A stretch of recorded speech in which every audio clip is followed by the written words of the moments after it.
কি এখনো মাল রেডি হয় নাই? আমি যেটা বলছি সেটা করো।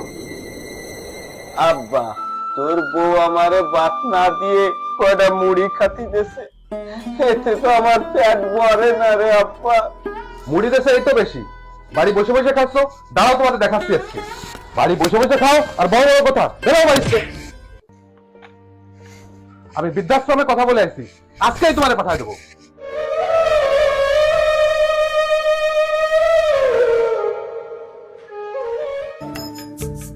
ছেলে আমার মস্ত মানুষ, মস্ত অফিসার, মস্ত ফ্ল্যাটে যায়। বাবা, মনোযোগ দিয়ে লেখাপড়া করবা।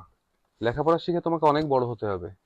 বাবা, আমি বড় হয়ে কি দাদুর মতো তোমাকে বৃদ্ধাশ্রমে রেখে আসবো? মা বাবাকে অবহেলা নয়, তাদেরকে ভালোবাসুন, তা না হলে প্রকৃতি প্রতিশোধ নেবে।